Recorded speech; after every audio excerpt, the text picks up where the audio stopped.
Hello friend, Radhe Radhe, नमस्ते, प्रणाम। मैं आस्था पांडे अपने यूट्यूब चैनल पर अपने सारे यूट्यूब फैमिली का स्वागत करती हूँ।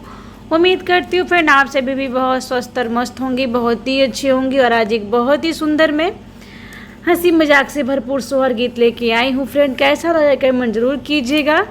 चलिए आप सबको सुनाते हैं सोहर गीत। फ्रेंड प्लीज़ फुल आवाज करके सुनिएगा। चलिए सुनाते हैं।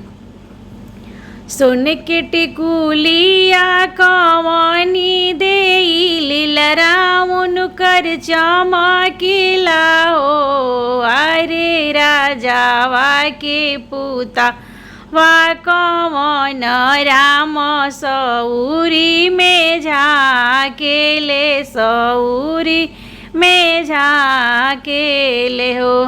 सोने के टिकुलिया कवनी देई लीलराउन कर चमकीला हो।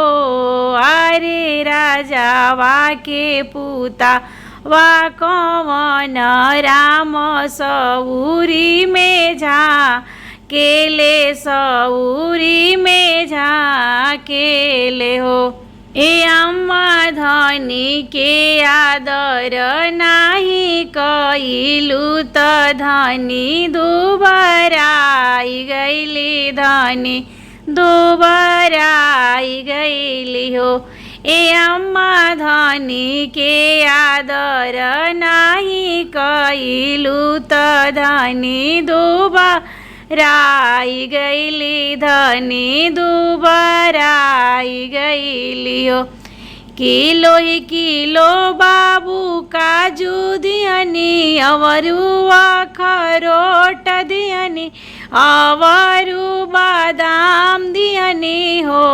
ए बाबू तोहरो नजरिया बड़ी बाउर, धनी तोहरो दुबराई गईली, धनी दुबराई गईली हो।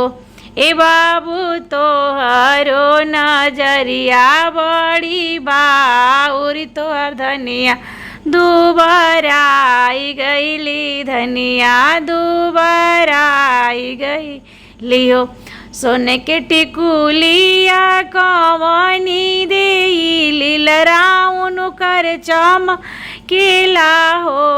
अरे राजावा के पूतावा कवन राम सौरी में झाकेले, सौरी में झाकेले हो।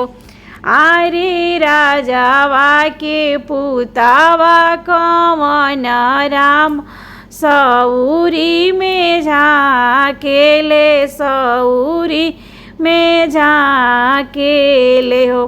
ए भाभी धनी के आदर नाही कइलू त धनिया दुबराई गईली, धनिया दुबराई गईली हो।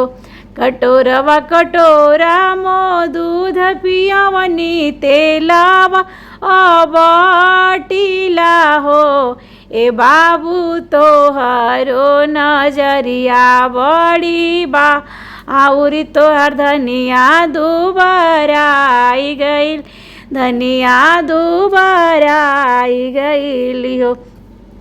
ए बाबू कटोरवा कटोरवा बीरावा खियवनी त तेला वाय बटनी, त तेला वाय बटनी नौ। ए बाबू तोहरो नजरिया बड़ी बाउरी, तोहर धनिया दुबराई गईली, तोहर धनिया दुबराई गईली हो। सोने के टिकुलिया कवनी देई लीलराउन कर चमकीला हो। अरे राजावा के पूतावा कवन राम सौरी में झाकेले, सौरी में झाकेले हो।